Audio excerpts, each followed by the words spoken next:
Thank you to all for the invitation to come out this afternoon to Hospice of the Western Reserve, to my new good friend Bill Finn, and had a chance to see that we have excellent taste in ties, to the African American Outreach Committee, Labina Fleming, and to my longtime friend Heidi Barham. Thank you so much for the invitation. It's a pleasure to be here with you today. And I do want to acknowledge, even though they were mentioned in the introduction, I'm always happy to travel with two women who are very dear to me, my wife Celeste and my daughter Julia. I'm not going to ask them to stand, but they are here, and I love them both dearly. Now, if you know anything about me, you know that I am a minister in the Baptist tradition, and that does mean something, but I will try and take care of the time. There's an old joke that goes about the college students. They were having a religion class, and they were assigned to go and visit other people's churches and congregations to experience different types of worship. So one friend went to the Baptist church, and you had to explain to your friend what was going on. So the preacher loosened his tie a little bit, and the friend looked over and said, "Why is he loosening his tie?" He says, "Oh, he's going to talk, and he needs some breathing room." He said, "Oh, okay." And then he took out his handkerchief and folded it. So why is he doing that? He said, well, he's going to talk hard, so he's probably going to sweat a little bit. And then he took off his watch and laid it down on the pulpit. And so what does that mean? He said, that doesn't mean a thing. That really doesn't mean one thing.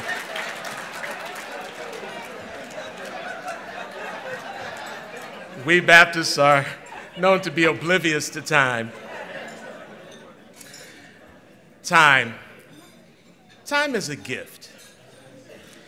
It is treasured but not promised, and especially so to the lives of those that we serve in hospice who have been let know that your time is on its way out.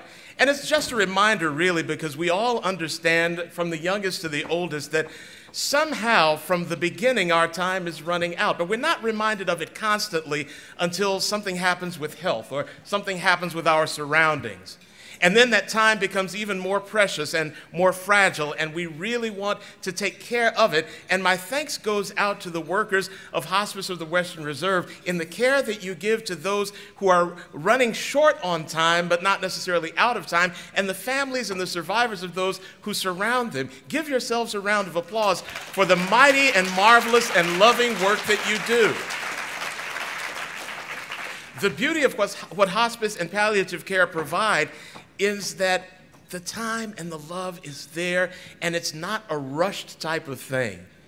We can understand that as long as it takes, and having had firsthand experiences over the last 15 years with Hospice of the Western Reserve, I understand that there are people who are devoted to the work that it goes, and as hard as it gets, and as many different types of personalities as you have to face up to, and the nights and the days and the families, you still are willing to take charge and sit down and do the things that need to be done, sometimes with joy, sometimes with angst, sometimes with tears, but always on the mission to provide quality care at the end and the close of the day. And that's what has us connected this afternoon. The fact that we are all very concerned with that palliative and hospice care, and particularly for those who don't know that they may have access to it. The hidden patients. You know the statistics probably better than I do. I'll quote a couple of them for you. Black and African American patients, a couple of years ago in a survey, they were saying that less than 9% of hospice patients were African American or black. Less than 7% declared as multiracial. Why? Because there's a disconnect oftentimes in the community for some reasons. Sometimes it is a religious fear. Sometimes it is an idea that we can't afford this. Sometimes it's just the idea that I don't know if this is for me, or my family doesn't know that it is for me. Those same types of things come along in the LGBT community, as well as with children, as well as with those who have been diagnosed with HIV. There's sometimes for children is the idea that, well, we don't want them to be away from us. We want them to be in the heart of family, not knowing well that home care as well as family visitation and family living space is available right through the excellent Hospice of the Western Reserve facilities. There's a disconnect there, and everyone needs to have the access. There are more statistics coming out about the LGBT community that so many are afraid to go into hospice care or have doubts about going into hospice care simply because I fear that I'll have to go back into the closet or I'll be outed again around people who simply don't understand or don't care for my lifestyle. And those who work in these industries understand that we don't care about the choices that you make or the life that you live. We just want to make the life that you have right now as precious and as worthwhile as we possibly can. In every underserved corner or segment of our society, there is a need for the mission and the availability of hospice care. And I'm thankful for the fact that you have dedicated your work, your lives, and your dollars. Can I get an amen for dollars? To the availability and the mission of hospice care. So I salute you today for making it happen. The biblical book of Revelation has a passage in which it's recorded that Jesus is giving a prophetic word to his disciple John. And he's talking about different churches and the ins and outs of the 7 churches, and some are doing great things and some are doing not so great. But he says to John about one church, they've got some problems, but they still got some good points. So he says to John, tell them to strengthen what remains. And that's what I'd like to talk with you about just for a little while this afternoon, strengthening what remains. Because we understand at the end of life, both for the patient and for the survivors, it's not the greatest situation. Sometimes it comes on over time and you understand that sickness is setting in and there's done as much as can be done on a healthcare basis, so it's time just to provide comfort. But then there are other times when it creeps up suddenly. And all of a sudden, someone who found themselves vibrant at the beginning of the week, by the end of the week has received a diagnosis. They've opened up the body. They've found too much to work on and said, all we can do right now is to really keep you comfortable. And that doesn't have to be a death sentence. It can be a life sentence if we understand that we, in our work and our prayers and our caring, are strengthening what remains. What are we strengthening? Well, I want to point out 3 things that you would strengthen. First of all, you would strengthen what life remains.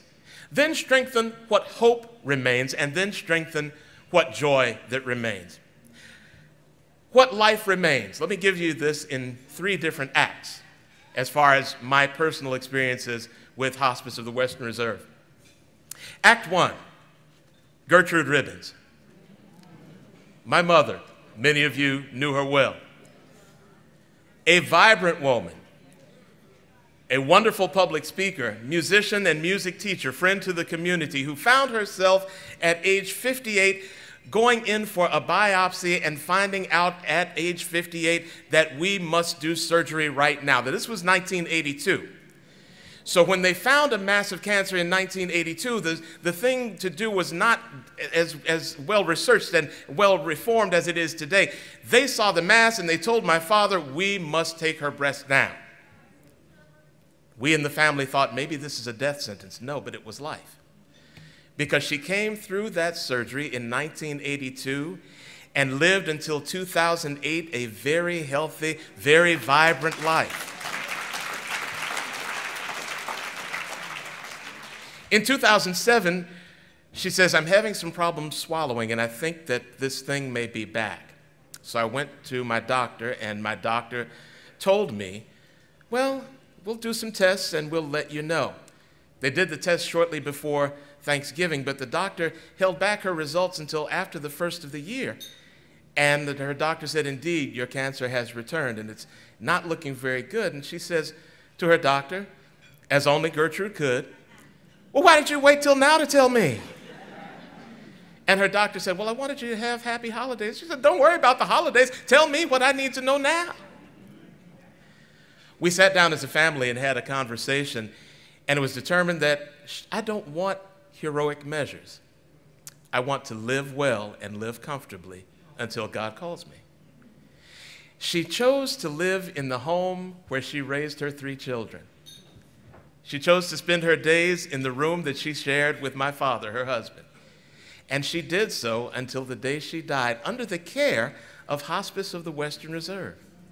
who came daily religiously to take care of her, and the caretaker, whose name I wish I could remember, at the bedside the day she died, as only she could, she starts giving life instructions to her caregiver. And so the roles got reversed because this sick yet strong woman laid in her bed and brought tears to the eyes of the caregiver, and I'm standing there like, wait a minute. I'm supposed to be crying. You're the caregiver. You've seen this a dozen times. But it does touch you, doesn't it?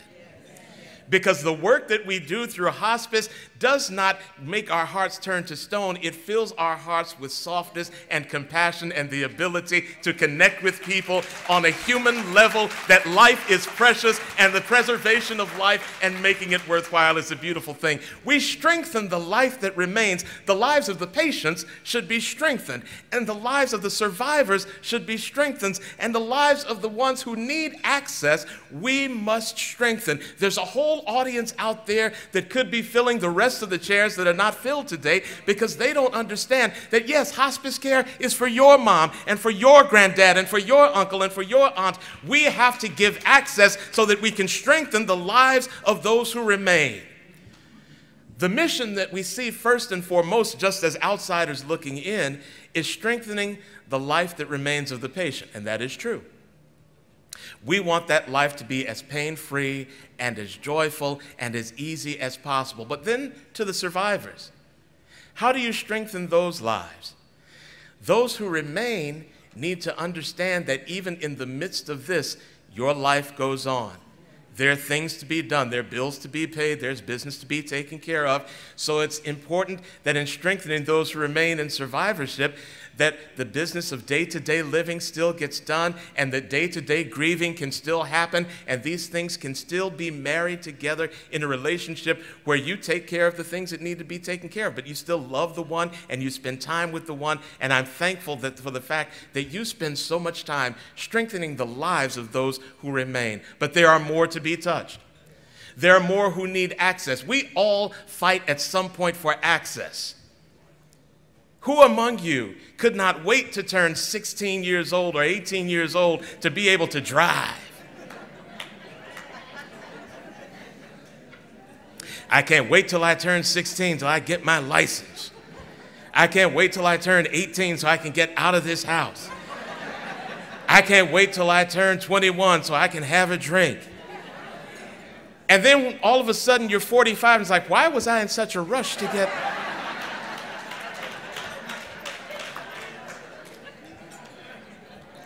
All of our lives, we want access.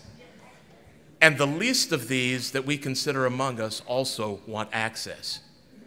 The African American community who strives for advancement, who would like to see more palliative care and hospice care, yet are not quite as connected as we should be by percentages.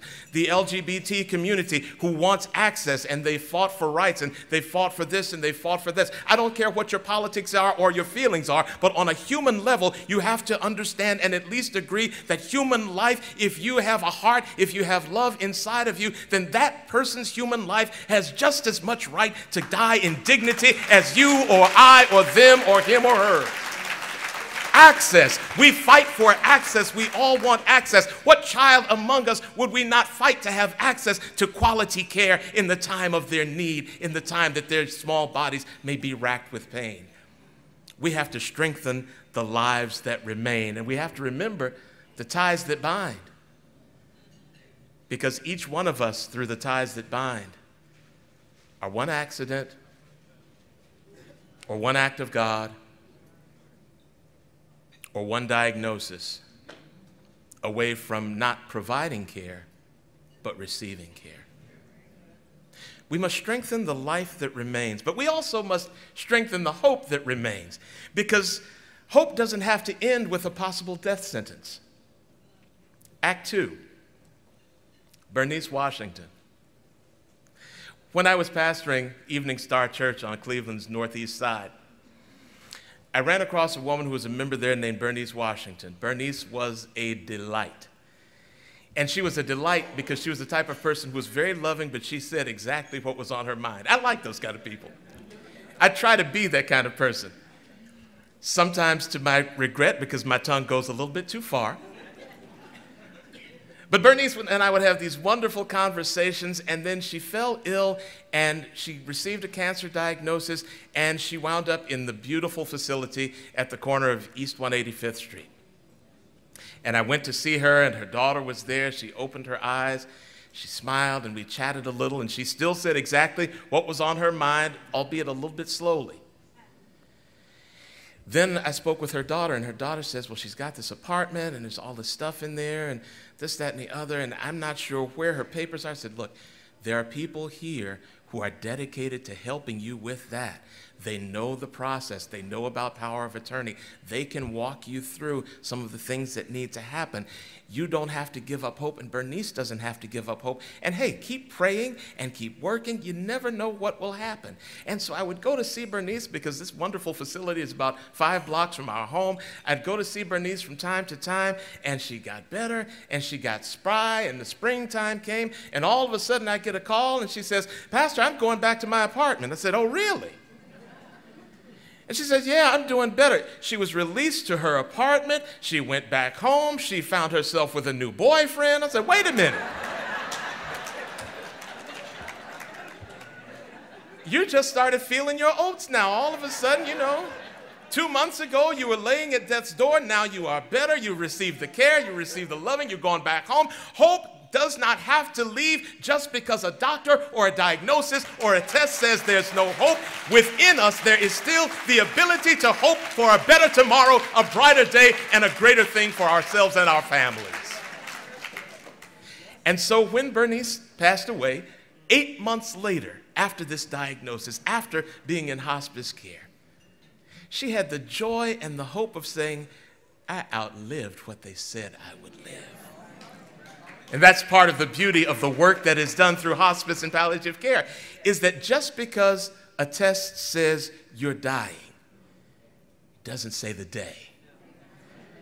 There's only one entity that I know that knows the day and the hour that we're all going. And that gives me a little bit of courage on the inside because I'm able to say, there are a lot of things in this world that bother me and some that even scare me, but I understand that I can't leave this earth until I've fulfilled the assignment that I'm put here to do. So I'm not as afraid to walk the streets. I'm not as afraid of the violence that they promote. I'm not as afraid of who's around the corner. I'm not even afraid of the diagnosis because I know I can't go until he tells me I'm going. So I live every day with the hope that is within me, and you live every day with the hope within you, and we must live to tell those with hospice care, live with hope and with purpose, because a death sentence can't be imposed on you other than by yourself. Strengthen the life that remains, strengthen the hope that remains, but then again, strengthen the joy that remains. Now, this raises a very important question because sometimes we confuse joy with happiness, and the two are sometimes mutually exclusive. Can there be authentic joy when the end seems so near? When your end seems near, when your loved one's end seems near, can there be authentic joy? Act 3, Taretha Settle. Early this year, my wife's grandmother, who had been dealing with COPD for a number of years, some other conditions, her health began to decline, actually late last year, but early into this year. She did a stint in hospice care at Ames House, which is a beautiful place. The first time I'd been in there early this year. Now, you'd have to know Taretha to know just how strong she was. She went into Ames House, and she willed herself to be well enough to go back home. I don't want to say she put one over on any of you, but she put one over on you. She was so strong-willed in her living that she brought up just enough health to be able to go back to the home where she wanted to be. But she was only able to put that front up for a certain amount of time. And she wound up back at Ames House. Now, the Act 3 part that I want to bring to you is, because of joy, her birthday rolled around in early March. And rather than celebrating her birthday in her home in Maple Heights, we celebrated way across town at Ames House. And she, in a weakened condition, came into the beautiful dining area where you can bring in things for birthdays and for small gatherings. And some of her friends and some of her daughter's friends and some of my wife's friends came. And they had a cake and some punch and just a small gathering. And she sat there as long as she could sit.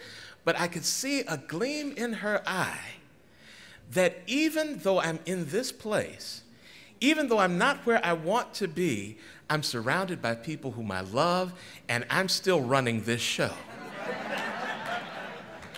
And that brought her great joy because I'm still in control of something. There can be joy in the midst of the sorrow. There can be joy in the midst of a going away because it's authentic if you know that you still have some control over your destiny as long as you are in this body. There can be joy for those of us who are survivors to know that as long as the hospice workers and the care workers are working with us and working for us and working around us, that we're able to put this thing together with some joy.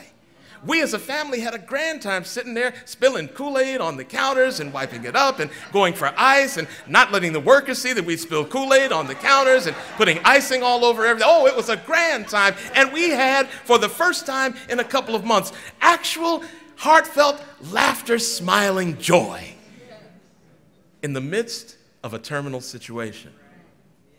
It's all in how you view what remains. There's a teacher and preacher theologian named Tony Campolo, great teacher up in Philadelphia area, and he tells a story about praying for some people at a church service. He says, you know, the Spirit of God just moved on me one day in the end of a service, and outside of myself, I called at the end of the sermon and said, if anybody wants to come down for prayer for healing at the end of the service, come down. She said, I never do that. But he called for people to come down, and people came down, and he laid hands on them and anointed them with olive oil that he brought along, and he prayed. And so a few days later, he got a call from a woman, and she says, Pastor Campolo, last Sunday night at the service, you prayed for my husband to be healed from cancer. And he says, oh. I said, how is he? She says, he's dead.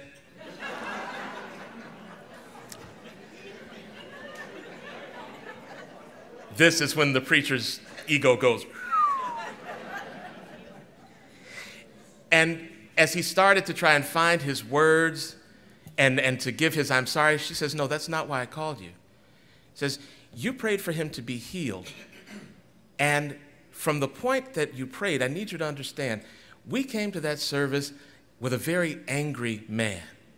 He's 58 years old with a cancer diagnosis. He knew he was going to die. He wanted to see our children grow up. He wanted to see our grandchildren. He wanted to go back to work, but he knew that he wouldn't be able to, and he'd been miserable. It had been a miserable existence. But when you touched him and you prayed with him, something happened. He began to get a change in attitude. Even though he had a diagnosis that he was going to die, we've had the best 3 days of our marriage that we've had in years. We danced together and we sang together and we prayed together just because he understood that his healing is coming in a different way than he thought that it was coming.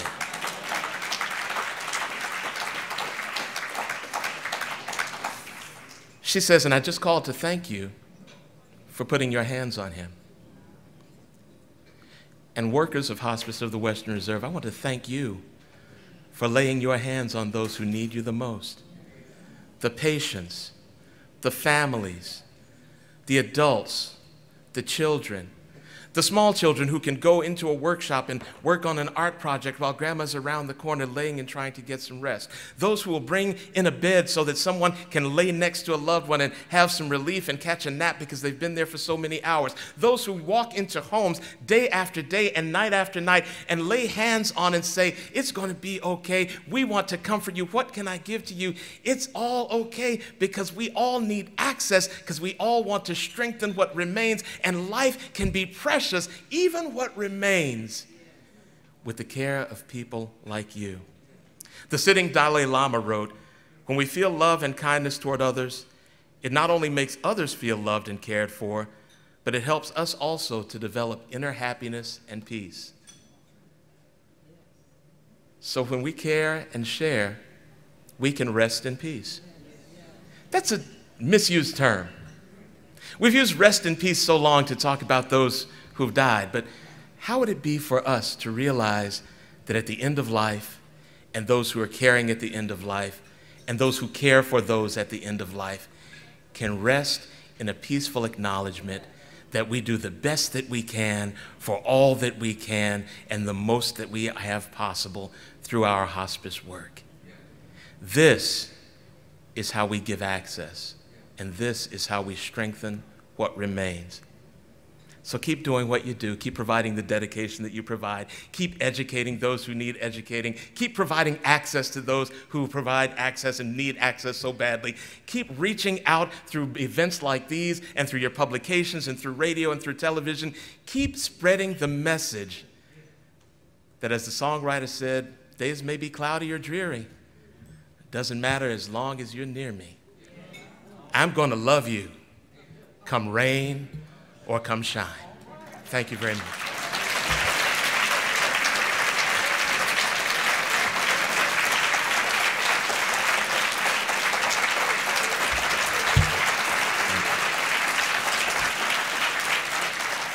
Thank you so much.